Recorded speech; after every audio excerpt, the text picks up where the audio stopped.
Assalamualaikum warahmatullahi wabarakatuh. Pada video kali ini kami akan menyampaikan materi mengenai kesehatan dalam perspektif Islam.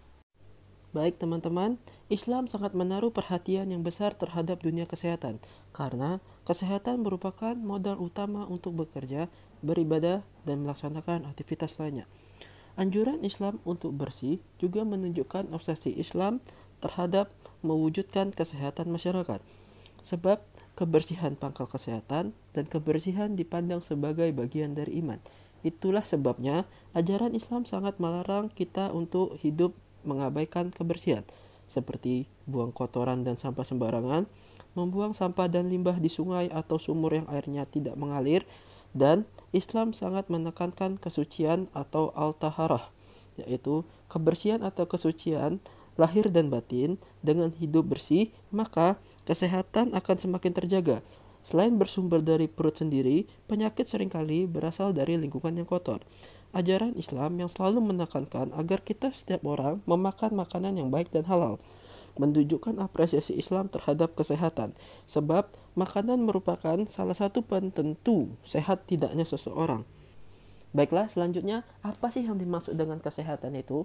Menurut WHO dan Undang-Undang Nomor 36 Tahun 2009 tentang kesehatan, kesehatan adalah keadaan sejahtera dari badan, jiwa, dan sosial yang memungkinkan setiap orang hidup produktif secara sosial dan ekonomis. Pengertian tersebut sangat relevan dalam kehidupan kita sehari, karena apabila kita sehat, maka kita akan bisa hidup produktif baik secara sosial maupun secara ekonomis. Namun, dalam Islam ada beberapa unsur yang dapat dikatakan sebagai sehat. Dalam Islam, dapat dikatakan sehat apabila memenuhi 3 unsur, yaitu kesehatan jasmani, kesehatan rohani, dan kesehatan sosial. Kesehatan jasmani merupakan bentuk dari keseimbangan manusia dengan alam. Kesehatan rohani, di mana ada keseimbangan dan hubungan yang baik secara spiritual antara Khalik atau pencipta yang diwujudkan dari aktivitas makhluk dalam memenuhi semua perintah sang Khalik. Yang terakhir adalah kesehatan sosial, di mana kesehatan yang bersifat psikologis, di mana ada keharmonisan antara sebuah individu dengan individu lain maupun dengan sistem yang berlaku pada sebuah tatanan masyarakat. Bila ketiga unsur ini terpenuhi, maka terciptalah sebuah keadaan fisik, mental, maupun spiritual yang produktif dan sempurna untuk menjalankan aktivitas kemakhlukan. Selanjutnya, ada beberapa cara untuk mewujudkan kesehatan bagi umat muslim. Yang pertama, memelihara kesehatan. Yang kedua, menjaga diri agar penyakit tidak semakin parah. Yang ketiga, menghilangkan hal-hal yang membuat sakit. Kesehatan merupakan salah satu contoh dari takdir mu'alaq. Takdir itu dibagi menjadi 2. Yang pertama ada takdir mu'alaq dan yang kedua ada takdir mubrom. Untuk takdir mu'alaq merupakan ketentuan Allah Subhanahu wa Ta'ala yang mengikut sertakan peran manusia di dalamnya, yaitu dalam hal usaha atau ikhtiarnya. Contoh dari takdir mu'alaq yaitu sudah saya jelaskan di awal, kesehatan. Jika seseorang ingin sehat, maka dia harus rajin berolahraga, menjaga lingkungannya, kemudian menjaga pola hidupnya, dan menjaga pola makannya. Kemudian contoh yang lainnya yaitu kepandaian seseorang. Jika seseorang ingin pandai, maka dia harus rajin atau giat dalam belajar dan jangan bermalas-malasan. Kemudian contoh yang lainnya yaitu kemakmuran seseorang.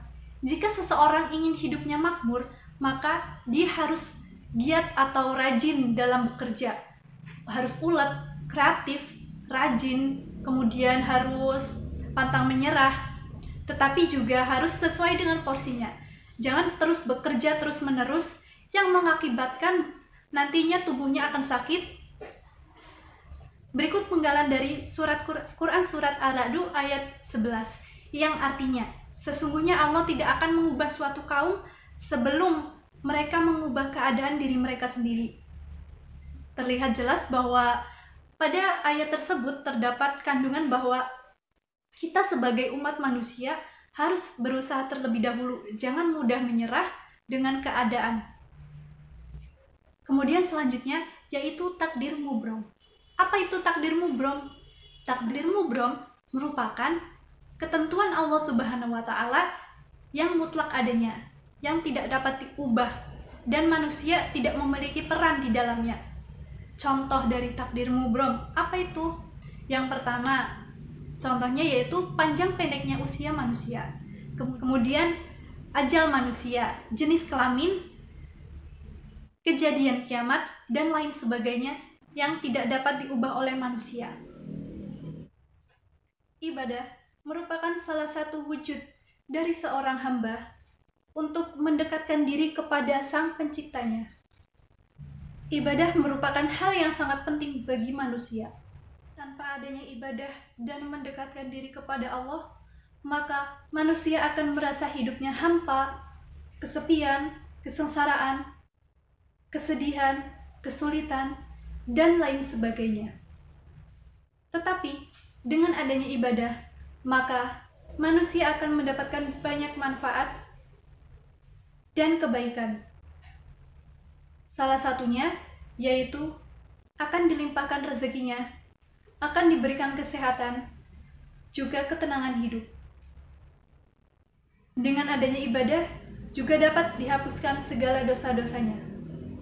Rajin melaksanakan ibadah sholat dengan benar, maka ia akan selalu diingat oleh Allah Subhanahu wa Ta'ala. Melalui sholat, maka seseorang akan mendapatkan ketenangan jiwa dan ketenangan hati, karena terlindungi dari segala macam cobaan hidup.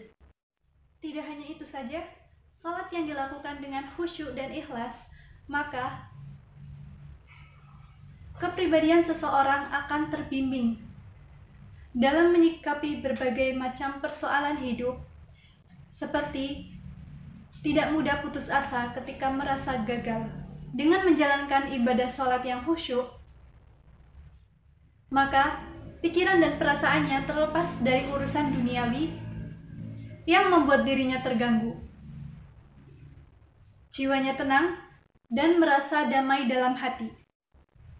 Dalam ibadah puasa terkandung makna pengendalian diri dari hawa nafsu. Orang-orang yang tidak dapat mengendalikan dirinya, maka ia akan terus mengejar harta duniawi, sehingga akan menjadi luput dari agama, sehingga akan menjadi orang yang rakus, dan sifat inilah yang perlu dihindari oleh kita semua. Puasa juga menahan lapar dan dahaga, sehingga kita merasakan apa yang dirasakan oleh orang-orang yang di luaran sana yang kekurangan. Maka akan muncul rasa kasih sayang terhadap sesama dan mendorong untuk membantu fakir miskin. Kesehatan dalam Islam dapat dicapai apabila unsur jasmani, rohani, dan sosial terpenuhi. Untuk mewujudkannya, kita dapat menerapkan pola hidup sehat.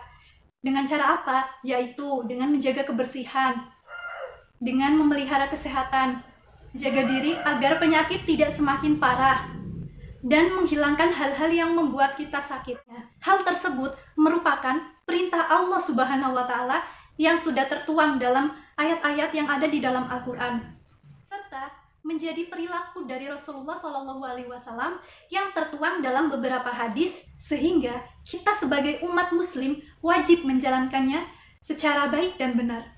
Selain kesehatan jasmani, kita juga harus menjaga kesehatan secara rohani. Dengan cara apa? Yaitu dengan cara rajin beribadah seperti sholat, puasa, zakat, dan lain sebagainya yang dapat mendekatkan diri kita kepada Allah Subhanahu wa Ta'ala. Dan juga ketika kita sedang diuji oleh Allah, maka hendaklah kita selalu senantiasa menanamkan sifat sabar, tawakal, ridho, dan berserah diri kepada Allah. Karena Allah tidak akan memberikan cobaan melebihi kemampuan dari hambanya. Demikianlah video ini kami sampaikan kepada teman-teman. Semoga teman-teman dapat menarik hikmah dan manfaat dari video tersebut. Wassalamualaikum warahmatullahi wabarakatuh.